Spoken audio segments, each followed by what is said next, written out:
Hello everyone. Topic को आगे ले चलते हैं। नेक्स्ट टॉपिक हमारा है चैप्टर नंबर 4 का स्प्लिटिंग टेबल्स। स्प्लिट करने का मीन्स होता है तोड़ना, मल्टीपल फॉर्मेट में उसे जनरेट करना। So click on insert tab, table option, draw a table. After that आप सभी को पता है कोई भी ऑपरेशन परफॉर्म करने के लिए सबसे पहले हमें सेल को सिलेक्ट करना होता है। सपोज़ कीजिए मैंने ये वाला सेल सेलेक्ट कर रखा है और मैं इसके साथ में शिफ्ट बटन प्रेस करती हूँ।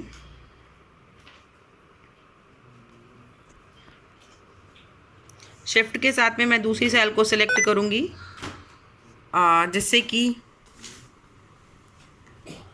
जिससे कि वो दोनों सेल्स एक साथ सिलेक्ट हो जाएंगी।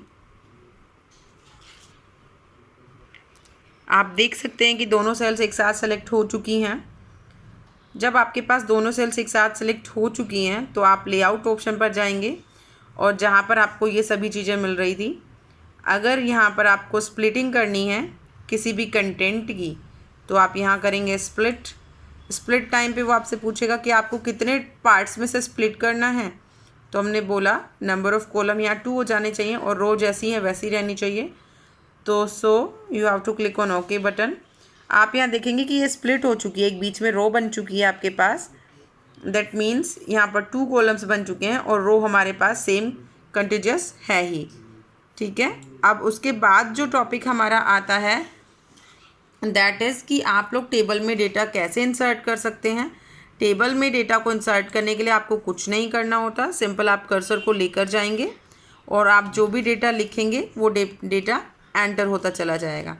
ठीक है, आप किसी भी फॉर्मेट का डेटा, किसी भी कंटेंट, किसी भी टाइप के कंटेंट का डेटा और आप किसी भी सेल में यहाँ पर ले जाकर अपना आपको माउस का कर्सर ले जाना है और वहाँ से आप लोग इसको एंटर कर सकते हैं। इसके बाद जो हमारा टॉपिक है कि आप लोग कॉलम या फिर रो को कैसे डिलीट कर सकते हैं। यहाँ से सभी को पता है लेआउट टैब पर हमें डिलीट ऑप्शन मिलता है और वो हमें पूरा एक कंटेंट बताता है। सपोज़ कीजिए कि आपको ये वाला कॉलम ही डिलीट कर देना है तो आप क्या करेंगे, इस कॉलम को पहले यहाँ एरो की ले जाकर सेलेक्ट कर लेंगे।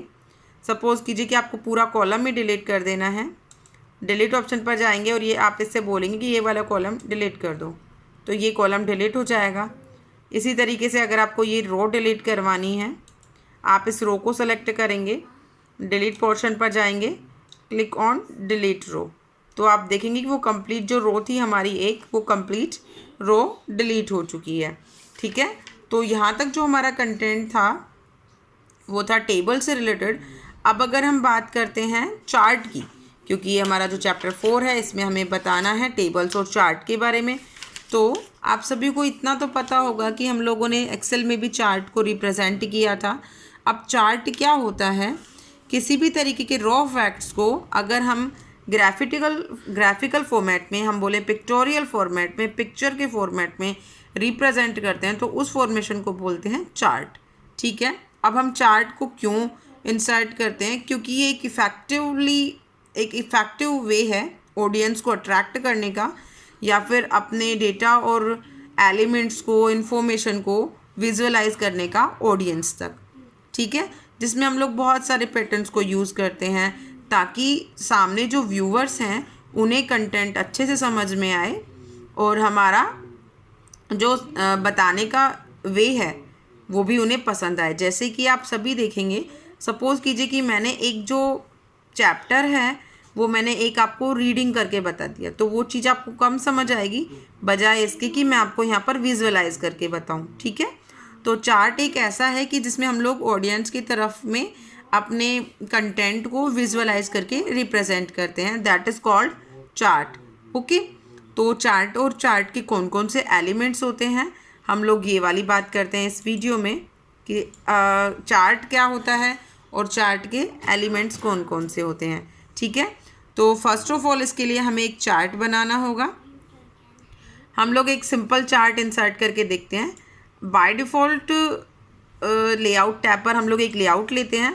बाय डिफ़ॉल्ट कुछ एक चार्ट का सिंपल सैम्पल होता है जो कि आपको प्रेजेंटेशन में मिलता है ना। तो वो कैसा होता है पहले हम ये देखते हुए चलते हैं। हम लोगों ने इंसर्ट कराया चार्ट, तो वो हमसे चार्ट के कैटेगराइजेशन पूछेगा कि हमें कैसा चार्ट इंसर्ट कराना है। यहाँ पर बहुत सारे टाइप्स हैं चार्ट के। कॉलम चार्ट ऐसा दिखता है, लाइन चार्ट ऐसा दिखता है, pie chart, then bar chart, area chart, scatter chart, stock chart.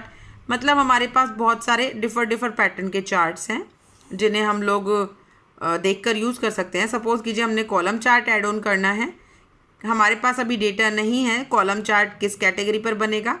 By default system अपने साथ में एक टेबल लेकर चलता है जिस पर उसने चार्ट जनरेट किया होगा।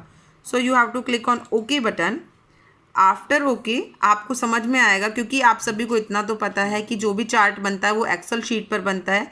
तो उसने एक रॉ फैक्ट्स ले लिए, मतलब जो हमसे एंटर नहीं कराए हैं, रॉ फैक्ट्स यहाँ पर लिए हैं, जिसके बिहाफ पर आपके सामने यहाँ चार्ट बनकर आ रहा है।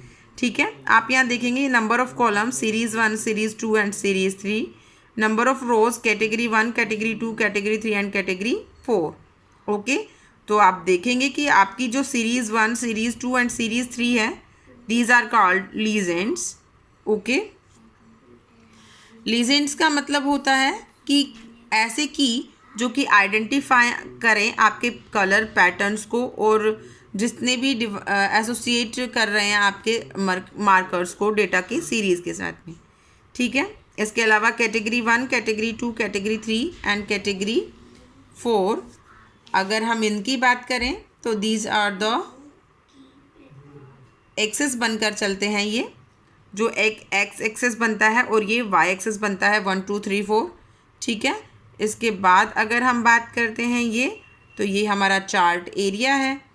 ठीक है, इसके बाद अगर हम बात करें प्लॉट एरिया की, तो प्लॉट एरिया जिसमें हम लोगों का चार्ट जनरेट हो रहा है। ठीक है, इसके अलावा हम बात करें चार्ट टाइटल की, तो हम जो भी टाइटल देना चाहें हम ऐड ऑन कर सकते हैं टाइटल को। ये हमारा हॉरिजॉन्टल एक्सेस है, ये हमारा वर्टिकल एक्सेस है, और ये जो कंप्लीट वर्क हो रहा है that is called a plot area. ठीक है, तो ये हो गई हमारी बात चार्ट की। अब हम इसके चार्ट को वेरियस फॉर्मेशन में भी कर सकते हैं कन्वर्ट। फॉर्मेट इसके बहुत सारे चेंज कर सकते हैं। जब आप फॉर्मेट पर क्लिक करेंगे तो आप इसके फॉर्मेशन को भी चेंज कर सकते हैं। अभी फ़िलहाल हमारे पास जो चार्ट की ऑप्शन है, आप देखेंगे हम उसमें अगर कोई भी मॉडिफिकेशन करते हैं तो हमारे चार्ट के रेशो में भी मॉडिफिकेशन होगा। मैंने कैटेगरी 4 में जो यहाँ 5 है, इसको मैंने यहाँ पर 10 कर दिया। तो आप देखेंगे जैसे ही मैंने यहाँ 10 किया, इसका जो ये चार्ट एरिया है ये बढ़ गया है। देखिए मैं इसको 100 कर देती हूँ और 100 करके मैंने बाहर क्लिक कर दिया, तो ये देखेंगे आप ये और बढ़ गया, और इसने अपने अकॉर्डिंग बाकी सभी का ग्राफ नीचे कर दिया है। ठीक है, तो मतलब ये है कि अगर हम लोग सिंपल यहाँ से मॉडिफिकेशन करना चाहें तो हमें उसके आउटपुट यहाँ भी देखने को मिलते हैं। ठीक है, तो आज के लिए इतना ही। इसके बाद वाला कंटेंट नेक्स्ट वीडियो में दूंगी। उम्मीद करती हूँ कि सभी को कंटेंट समझ में आया होगा। Till then keep learning, keep watching, bye bye.